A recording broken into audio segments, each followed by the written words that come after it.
was a time when Black grandmothers across America could feed an entire family on a Sunday afternoon without ever opening a recipe book. No measuring cups, no timers, just hands that knew when the dough had enough give, eyes that could read the color of a gravy, and a memory that carried every dish from smothered chicken to sweet potato pie across generations. 20 of those Sunday dinners are quietly fading from family tables, and with them, a knowledge system that was never written down. What does it take to preserve a tradition when its keepers cooked entirely by feel? Sunday morning always began with the sizzle of bone-in chicken hitting a hot cast-iron skillet. This was the foundation of smothered chicken, the undisputed centerpiece of the Sabbath table. The traditional method required browning the meat first to trap the natural juices, building a deep golden crust before lowering the temperature to simmer low and slow. Next came sweet onions, sliding into the hot pan drippings, followed by flour and rich stock to lift the savory caramelized bits from the bottom. Grandmothers never consulted a clock or a thermometer to know when the braise was complete. Instead, they pressed a thumb against the meat, feeling for a specific, tender give. They watched the steam rise and checked the simmering gravy, looking for the glossy sheen that told them it would coat the back of a spoon perfectly. Today, this time-honored staple is less common on Sunday dinner tables. As fast-paced modern routines and smaller kitchens take over, the hours needed for slow braising are quietly slipping away. Beside the chicken, another pot often simmered on the back burner, turning what began as a necessity into a masterclass of patience. Pork or beef neck bones, once dismissed as mere scraps, became the foundation of Sunday abundance. Preparing them required hours of low, steady heat to draw out the rich marrow and build a savory, full-bodied broth. Grandmothers measured the progress without timers, watching the rhythmic rise and fall of the bubbles, and reading the steam for a deep, comforting aroma. They knew the dish was ready when the meat yielded, loosening effortlessly from the bone at the touch of a fork. As supermarkets shifted toward prepackaged, lean cuts in the latter half of the 20th century, these bone-in selections grew less visible on family tables, taking a quiet lifetime of learned sensory instinct with them. The oven belonged to the dressing, the cornbread-based side dish that gathered the savory flavors of the entire Sunday table into a single baking pan. Its preparation began with golden crumbled cornbread, tossed with chopped onion, celery, and ladles of warm broth. Grandmothers rarely consulted detailed cookbooks for this assembly. Instead, family recipe cards of the era carried only brief shorthand notes, trusting the cook to judge the mixture by hand. Success relied entirely on tactile memory. The seasoned mixture had to feel heavy and wet, holding its shape before going into the heat. A skilled cook watched the oven closely, knowing the dish was complete when a dark amber crust formed along the edges of the pan, concealing a rich, moist center. Today, as convenience store box stuffing and holiday-only habits gradually replace these weekly kitchen rituals, this classic Sunday staple has become a less common sight on the family table. Large bundles of collard or turnip greens occupied the kitchen sink every Saturday evening, waiting to be washed, destemmed, and torn by hand. On Sunday morning, these tough leaves filled a heavy pot, simmering for hours alongside a smoked ham hock or smoked turkey wing. Knowing when the greens reached completion was an art of observation. A grandmother never set a timer. She watched for the subtle gloss to settle over the darkening leaves and listened to the low, steady hiss of steam escaping the lid. She knew the greens were finished when they became tender while keeping a slight, satisfying bite. This slow method is less common now, as modern schedules lean toward faster vegetable prep and lighter seasoning, making the patient art of reading a pot of greens a rarer kitchen skill. A secondary pot of butter beans simmered nearby, acting as the quiet workhorse of the Sunday spread. These plump lima beans were selected to stretch the weekend meal into the coming week, stabilizing the family budget with quiet grace. A grandmother knew the progress of the pot by its gentle, rhythmic bubbling and the savory aroma of a smoked ham hock or turkey wing deepening the broth. She watched the beans closely, ensuring they softened completely while keeping their round, distinct shapes intact. Just before serving, she stirred in a heavy pat of butter and a pinch of sugar, creating a silkiness that coated each spoonful. Today, as convenience culture favors canned beans and quick cooking sides, the patient stovetop simmer required for traditional butter beans has become a fading kitchen practice in many homes. A heavy cast-iron skillet, preheated in the oven with a generous spoonful of fat, was the starting point for Sunday cornbread. When the yellow cornmeal batter hit the screaming hot iron, a sharp hiss filled the kitchen. instantly forming a crispy bottom crust.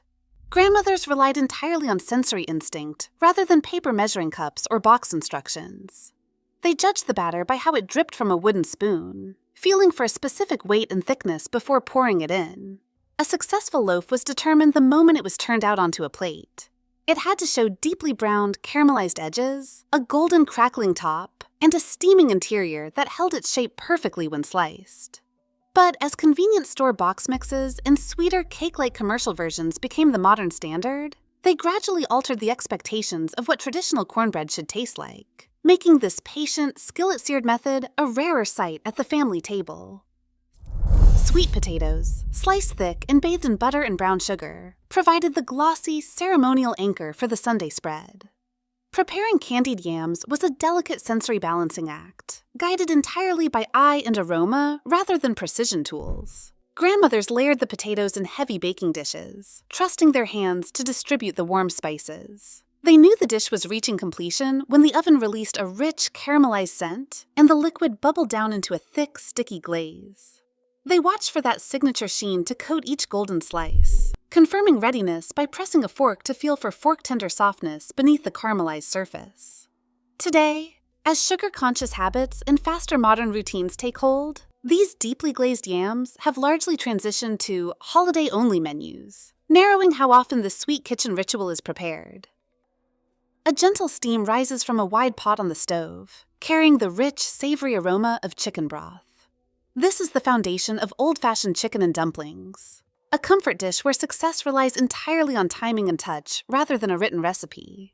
Unlike heavy braises that can withstand a hard boil, these dumplings depend on a broth calm enough to cook the dough evenly.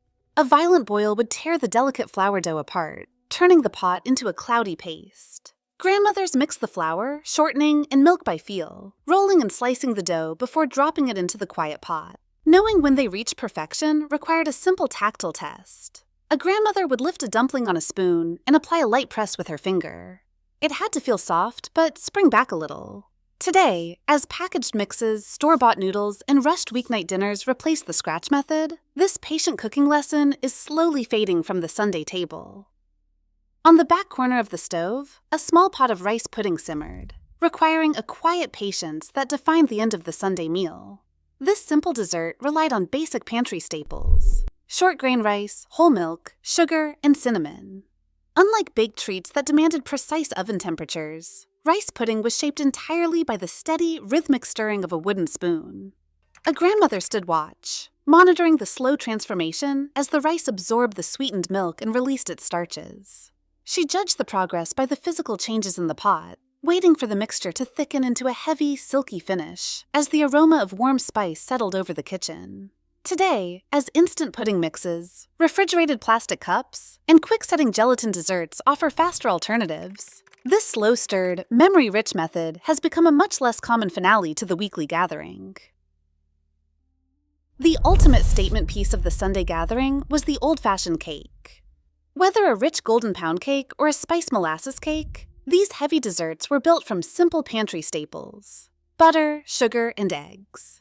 Grandmothers rarely relied on measuring cups to achieve the signature firm crumb. They judged the batter by its weight on a wooden spoon, knowing the oven was ready by the warm scent filling the kitchen. They tested doneness with a gentle tap, listening for a subtle crust crackle and feeling for the top to spring back under a soft press. Handwritten recipe cards offered only brief shorthand notes, omitting the tactile wisdom passed down through generations. Today, as boxed cake mixes and commercial bakeries shorten dessert preparation, the patient, memory-based art of baking from scratch is becoming a less common celebration. Baked macaroni and cheese remains a cornerstone of the church potluck table, where a successful batch is judged by its browned top and the heavy resistance it offers when a serving spoon first sinks in. While this communal casserole has adapted to fast-paced routines through processed shortcuts and standardized recipes, other Sunday staples have narrowed into ritual roles. Hoppin John, a South Carolina dish of black-eyed peas, rice, and smoked pork, represents a different path of survival. A grandmother judged its readiness by looking for dry, separate grains of rice, while the pot released a rich, savory aroma. Rather than fading entirely, this low-country classic became a symbolic New Year's dish rather than a weekly Sunday staple. Food historians note that these communal foodways show how easily weekly staples can narrow into celebratory occasions, keeping the memory alive even as the daily practice fades from the family table. Louisiana's dirty rice brought a distinct regional accent to Sunday tables, traveling outward during the Great Migration. This savory blend of white rice, seasoned giblets, and ground meats was never dictated by a recipe card. Instead, grandmothers judged the pot by the precise feel of the individual grains, ensuring they remained fluffy rather than mushy, adjusting the seasoning by taste alone. As families moved, sourcing traditional ingredients grew harder, making this scratch-made version a less common weekly staple. To balance the savory, banana pudding offered a dependable sweet finale. The true art lay in the patient layering of homemade custard, fresh bananas, and vanilla wafers. A grandmother knew the dish was ready when the custard set and the wafer softened just enough for the layers to hold together. Today, as instant puddings and store-bought shortcuts take over, the scratch-made method has become a fading tradition, though the memory of that perfect cool slice remains. Pig feet and chitterlings occupied a demanding space on the Sunday table, requiring intensive physical labor that transformed raw hardship into quiet mastery. Preparing pig feet meant hours of simmering to release a gelatin-rich broth, balanced with a sharp vinegar tang to brighten the heavy pot. A grandmother judged the dish purely by the yielding tenderness of the meat. Chitterlings demanded an even greater physical toll, defined by hours of repeated, careful washing before the long, steady boil could begin. Grandmothers taught the next generation to read the pot's progress without timers, tracking the softening texture of the meat and the changing aroma that drifted through the house. Today, as smaller apartment kitchens, modern health concerns, and the intense labor of preparation push these dishes out of regular rotation, they have become less common, representing a fading chapter of intergenerational kitchen work. Gumbo brought the distinct flavors of Creole and Gulf South traditions to the Sunday table. A grandmother read her ruse by eye, stirring flour and fat until it reached a deep, glossy mahogany. She judged the body of the soup by how it coated her wooden spoon, relying on fresh okra or ground file to bind the broth. Outside these coastal communities, this slow kitchen ritual grew less common when the time needed to master a real roux thinned out. Beside the steaming pot sat spoonbread, a delicate dish residing between a warm pudding and a soft cornbread. Prepared with a cornmeal base, a grandmother watched for a golden brown top that concealed a soft, trembling center. Today, as quicker side dishes take over, this fragile classic has become a rare Sunday comfort. Bread pudding transformed stale bread, milk, and eggs into a custard-soaked dessert. Its readiness marked when the baked edges held their shape while keeping a soft center. As pre-packaged sweets replaced the practical logic of salvaging every scrap, this thrifty Sunday staple became a rarer centerpiece. Yet, the sweet potato pie preserved an even stronger hold. Grandmothers mixed sweet potato mash, nutmeg, and cinnamon, judging the smooth filling not by a timer, but by the warm aroma and the firm, clean set of a slice tested by touch. Today, much of this instinctual cooking remains unwritten, preserved only in brief shorthand notes on faded index cards, or inside the memories of family elders. To keep this heritage alive, families are documenting these methods before they fade. Sharing a handwritten card, recording an elder's voice note, or posting a family memory with the hashtag #BlackGrandmaDinners ensures this quiet, sensory expertise remains visible for the next generation. Today, modern kitchens rely on precise scales and digital screens. Yet, measuring cups cannot replicate the intuitive wisdom of a grandmother's touch. Slowing down to cook by feel keeps this precious legacy alive. Every pinch of salt remains a quiet act of preservation. Did your grandmother cook by memory? Share her favorite dish in the comments below.